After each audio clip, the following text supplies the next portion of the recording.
सब विधि पूरी मनोहर जानी, सकल सिद्धि प्रद मंगल खानी।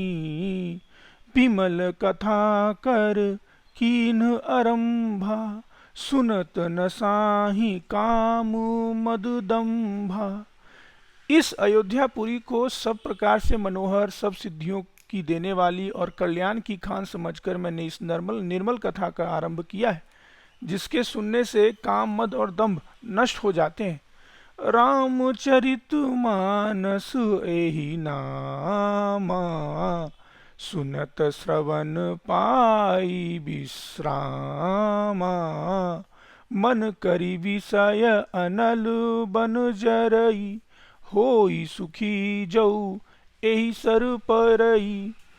इसका नाम रामचरितमानस है, जिसके कानों से सुनते ही शांति मिलती है। मन रूपी हाथी विषय रूपी दानव दवानल में जल रहा है, वह यदि इस मानस रूपी सरोवर में आ पड़े तो सुखी हो जाए।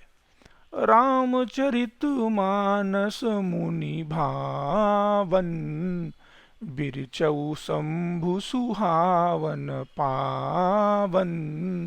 त्रिविधि दोष दुख दारिद दावन, कलि कुचाल कुल कुल सुन सावन।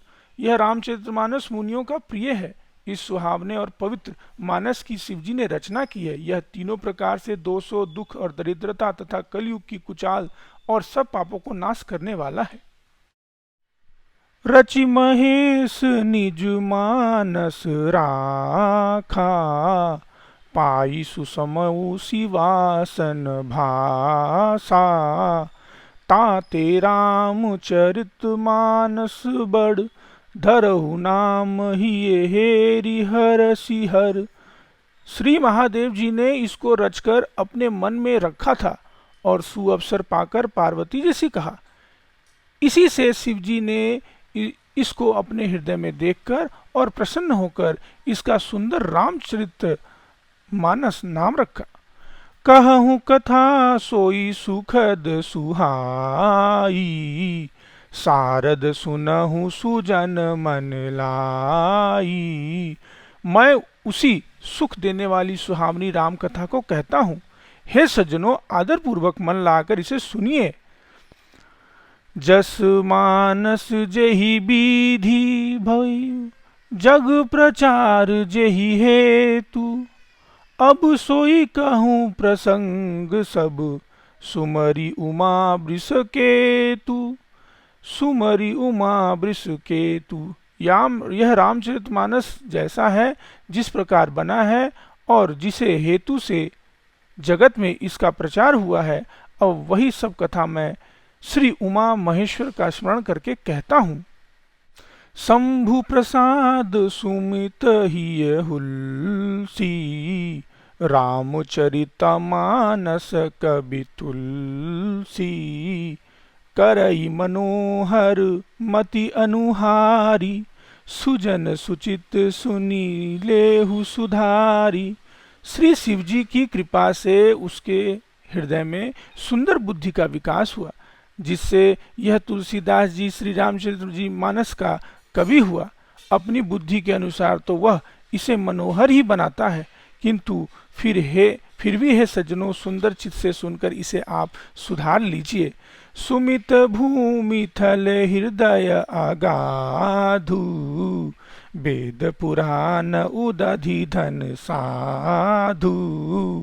बरसि राम सुजस बरबारी, मधुर मनोहर मंगलकारी। सुंदर सात्विक बुद्धि भूमि है, हृदय ही उसमें गहरा स्थान है। वेद पुराण समुद्र है और साधु संत मेघ है। वे साधु रूपी मेघ श्री राम जी के सुयस रूपी सुंदर मधुर मनोहर मंगलकारी जल की वर्षा करते हैं।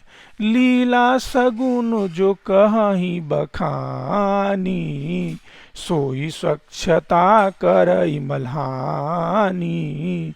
प्रेम भगति जो बरनी न जाई, सोई मधुरता सुतिल तताई।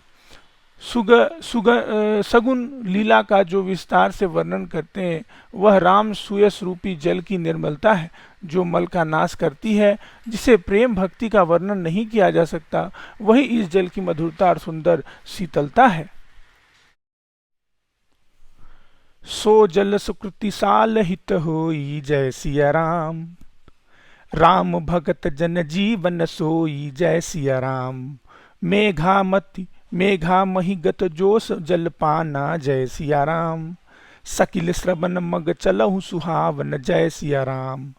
भरऊ सुमासन सुथल थिराना, जय सिया राम। सुखद शीत रुचि चारु चिराना, जय सिया राम। वह राम सुयस रूपी जल सत्कर्म रूपी धान के लिए हितकर है और श्री राम जी के भक्तों का तो जीवन ही है। वह पवित्र जल बुद्धि रूपी पृथ्वी पर गिरा और सिमट कर सुहावने कान रूपी मार्ग से चला और मानस हृदय रूपी श्रेष्ठ स्थान में भरकर वहीं स्थिर हो गया। वही पुराना होकर सुंदर सुरिच शीतल और सुखदायी हो गया। सुठी सुंदर संवाद बर बिरच बुद्धि विचारी, तेई एहि पावन सुभग सर घाट मनोहर चारी। इस कथा में बुद्धि से विचार कर जो चार अत्यंत सुंदर और उत्तम संवाद भुषुंडी, गरुड़, शिव पार्वती, याज्ञवल्लभ भारद्वाज और तुलसीदास और संत रचे हैं, वही इस पवित्र और सुंदर सरोवर के चार मनोहर घाट हैं।